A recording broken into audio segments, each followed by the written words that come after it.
Olá, alunos!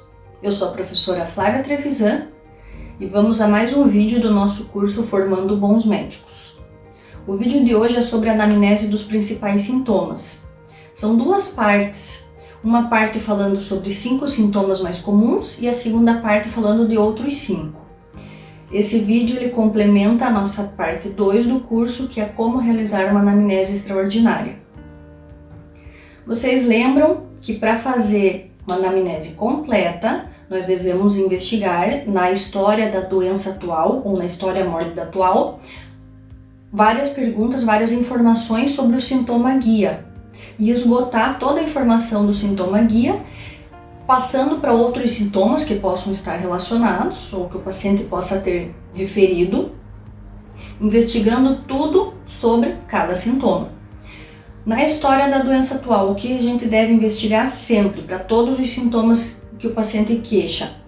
A época de início, então quando começou, como ele começou, como que foi o modo de instalação, se foi uma instalação súbita ou insidiosa, rápida, apareceu de uma hora para outra, ou foi aparecendo devagarinho, foi surgindo gradativamente, os desencadeantes desse sintoma, as características dele no início, como que o sintoma era no começo, a evolução ao longo do tempo do sintoma, então como que ele se comportou desde que surgiu até hoje, até o dia do atendimento, os sintomas associados a ele, os fatores de melhora e de piora, se teve medicações ou tratamentos que o paciente já tentou, que ele já realizou, e se tem casos similares. A gente esgota essas informações do sintoma guia para passar para o próximo sintoma e para depois prosseguir com as outras etapas da anamnese. Aqui nesse vídeo que nós vamos aprender o que investigar, quais características investigar dos principais sintomas. Cada sintoma tem um grupo diferente de características que a gente precisa saber. Então vamos verificar aqui nesse primeiro vídeo esses 5 sintomas: dor, febre, dispneia, tosse e náusea e vômitos. Eu agrupei como um sintoma, um tópico. São 2 sintomas divididos, separados, mas que muitas vezes estão relacionados. A dor, talvez o sintoma mais importante e mais recorrente nas consultas médicas, tem uma lista de características que a gente deve saber investigar muito bem. Então, o que a gente precisa saber sobre a dor? O tipo dessa dor, como que é o caráter da dor. Caráter da dor é se ela é provocada ou se ela é uma dor espontânea, e quando ela é uma dor espontânea, saber se ela é constante ao longo do tempo ou se ela é intermitente, se ela vai e volta. Saber, claro, obviamente, onde é a dor, a localização da dor, e dentro aqui desse tópico da localização, saber se ela é localizada ou difusa, se ela está localizada onde a gente aponta, põe o dedo, ou se ela é difusa, se o paciente mostra uma área mais espalhada onde localiza a dor. E saber se ela tem irradiação, ela é localizada numa região e ela irradia para algum outro lugar. Às vezes a gente pode explicar esse termo irradiação para o paciente falando se essa dor fica ali onde ela surge ou se ela corre para algum lugar. Muito importante saber essas características. Intensidade da dor, muito relevante.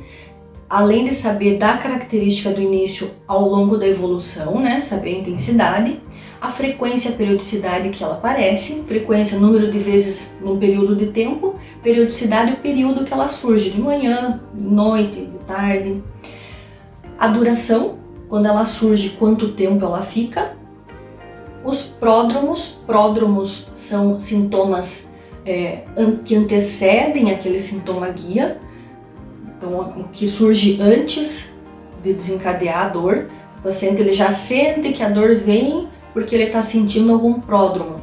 Um exemplo é a crise de enxaqueca, que algumas pessoas têm aura, tem alguma alteração visual, ou luz, ou um embaçamento visual, antes de vir a crise de enxaqueca, antes de vir a dor. Esses pródromos, então, a gente investiga o que sente antes da dor vir e o que sente depois, o que sucede à dor. Também saber as relações com funções orgânicas, com as outras funções do organismo. Mas o que é o tipo da dor? Como que a gente vai explicar para o paciente o que a gente quer saber? Talvez a melhor forma de perguntar tipos de dor seja dando exemplos. Então a gente faz a pergunta para o paciente, se ele não falou espontaneamente qual o tipo da dor, a gente deve perguntar e perguntar, fazendo uma pergunta focada, fechada na verdade, qual é o tipo da sua dor, e se o paciente não entender, a gente explica, olha, uma dor ela pode ser, por exemplo, empontada ou enfacada, uma dor em queimação, uma dor constritiva ou em aperto. Então, queria saber como é essa sua dor, qual é o tipo dela, para o paciente entender o que a gente quer saber, uma comunicação mais assertiva com o paciente. E ela pode ter vários descritores, então, por exemplo, pode ser uma dor empontada, enfacada, em queimação, em aperto, em cólica, que é uma dor que parece estar torcendo, uma dor em choque, uma dor profunda, uma dor compressiva, uma dor em peso, dor pulsátil ou latejante, surda, contínua, vaga, dor de membro fantasma, dor do paciente que teve uma amputação e sente dor naquele membro. Então existem vários tipos de dor. E saber também a intensidade da dor é desafiador, porque a dor ela é subjetiva, a intensidade da dor muda de uma pessoa para outra, muda para a mesma pessoa de um dia para o outro, e muda na mesma pessoa às vezes um lado do corpo para o outro, tem mais sensibilidade de um lado do que do outro. Então é um dado que é bastante subjetivo, e uma forma de tentar deixar isso mais objetivo na anamnese é medindo a intensidade da dor pela escala analógica. A escala analógica da dor, ela é uma nota, a gente pede para o paciente dar uma nota para a dor, mas a gente explica essa escala. Então é uma escala que vai de 0 a 10, sendo que 0 é sem dor e 10 é a pior dor que o paciente já sentiu. O paciente, você tem que dar essa explicação para o paciente e aí ele vai dizer, comparativamente ao que ele já sentiu de dor, qual que é o nível de dor que ele está naquele momento. Outra forma de medir é pela escala visual. É a mesma escala, de 0 a 10, 0 é sem dor, 10 é a pior dor que o paciente já sentiu, só que em vez de explicar verbalmente, a gente mostra como se fosse uma reguinha e pede para o paciente marcar. Marca um X, circula o número, em que posição dessa régua, dessa escala está a intensidade da dor dele. Próximo sintoma, febre. Da febre é muito relevante a gente conhecer as características de intensidade. Intensidade é temperatura, quanto que está a temperatura. O modo que aferiu essa temperatura. Se o paciente chegou a medir com um termômetro, se ele aferiu com um termômetro, onde ele aferiu, se foi na axila, se foi na boca, se foi com termômetro infravermelho, de encostar, então saber como foi aferida a temperatura, quanto que deu a ferição e onde que foi a região de aferimento. A frequência com que ela aparece, frequência, número de vezes que deu ao longo de um período de tempo, a periodicidade, período do dia que ela apareceu, a duração, quando ela surge, né, quanto tempo demora até melhorar, o ritmo da febre, por exemplo, se é de 3 em 3 dias ou de 4 em 4 dias, febre da malária, né? Então o ritmo que ela aparece, se tem alguma interferência ambiental, tá no calor, tá no frio e mesmo assim tendo febre, não abaixa quando tá num lugar mais fresco ou tomando um banho gelado. Então qual que é a interferência do ambiente para a febre? E o término. Aqui a gente precisa saber como que a febre termina. Ela pode terminar em crise, subitamente ela passa, ou em lise, ela vai baixando gradativamente ao longo dos dias. Vamos conhecer o término da febre. Sobre a intensidade da febre. A febre, a gente mede a intensidade dela pela temperatura. E os pontos de temperatura, né, então, são divididos ali de 35,5 até 37,5 é uma faixa de temperatura normal. De 37,5 até 37,8 graus Celsius é uma febrícula, um estado pré-febril. Acima de 37,8 é considerado estado febril, febre, e acima de 38,5 graus Celsius é uma febre alta. É interessante a gente conhecer esses valores para raciocinar e verificar se a aferição do paciente realmente está dentro da faixa de febre. Dos sintomas associados, é interessante a gente verificar qual outros sintomas vêm com a febre? Por exemplo, né, as dores de garganta, dor torácica, dor a urinar, cefaleia, então alguma outra dor que tenha junto, ou se o paciente teve tosse, se ele tem fadiga, calafrio, se tem dor muscular, teve diarreia ou vômito, se tem alguma lesão cutânea, lesão de pele. Então a gente pergunta aqui nesses sintomas associados, que faz a pergunta para o paciente, né, se junto com a febre há algum outro sintoma. E no caso dele dizer não, a gente pode citar uns 2 ou 3 aqui sintomas associados relevantes, tentando buscar se essa febre tem alguma origem infecciosa, tentando descobrir um foco de infecção. Próximo sintoma, dispneia. Dispneia é falta de ar. Então, dentro da dispneia, o que a gente precisa investigar de características, a intensidade dela. A intensidade a gente mede em relação aos esforços que a desencadeiam. Então pode ser a grandes esforços, a médios esforços, a pequenos, a mínimos ou em repouso. Então ali tem alguns exemplos, né? A dispneia a grandes esforços por exemplo, quando o paciente corre. A médios esforços, quando ele caminha rápido. Aos pequenos esforços, coisas simples, pequenas do dia a dia já desencadeiam, como pentear o cabelo. Aos mínimos esforços, ao falar, até mesmo falar desencadeia a falta de ar ao paciente.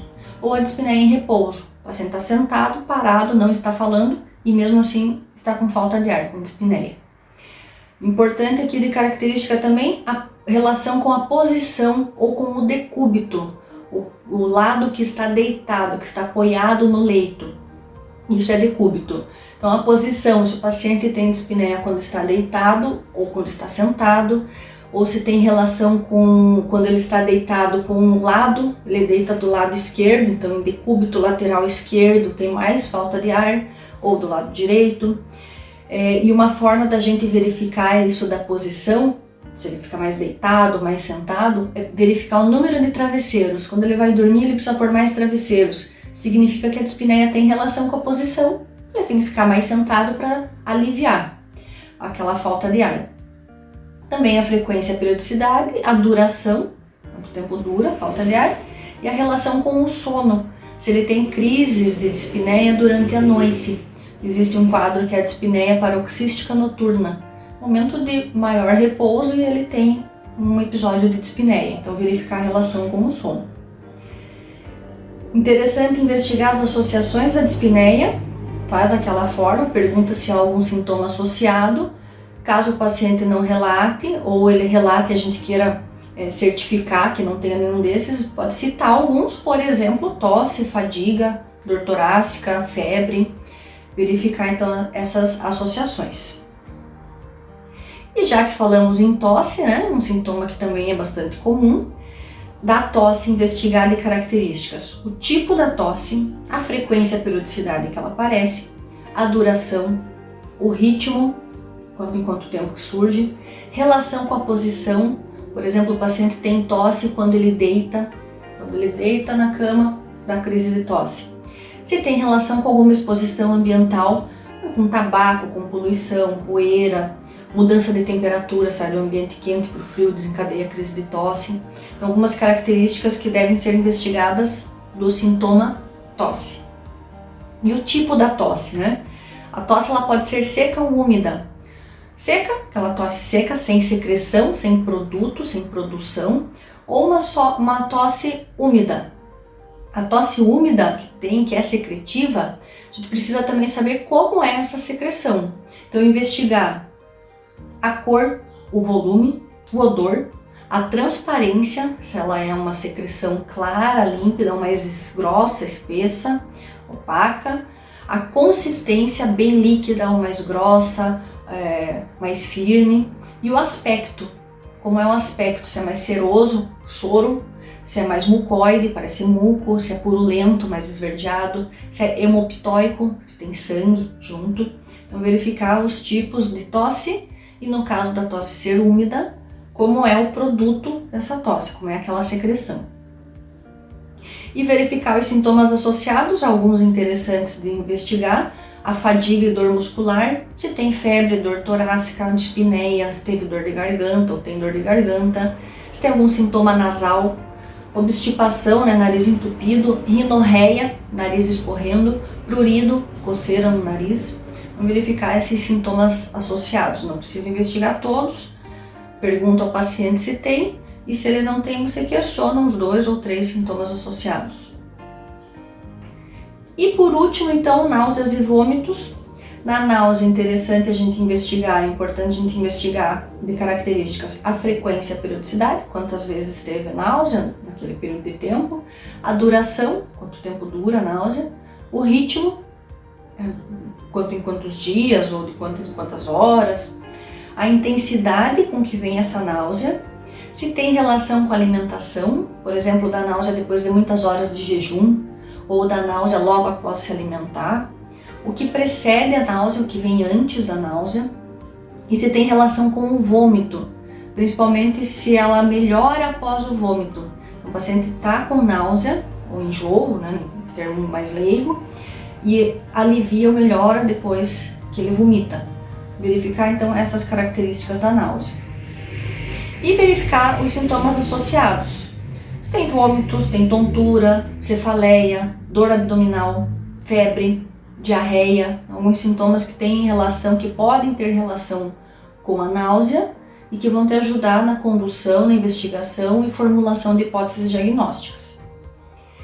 O vômito também tem as suas características próprias. Então, algo interessante e importante de ver o aspecto do vômito, a intensidade de vômito a gente pode medir pelo número de episódios e pelo volume.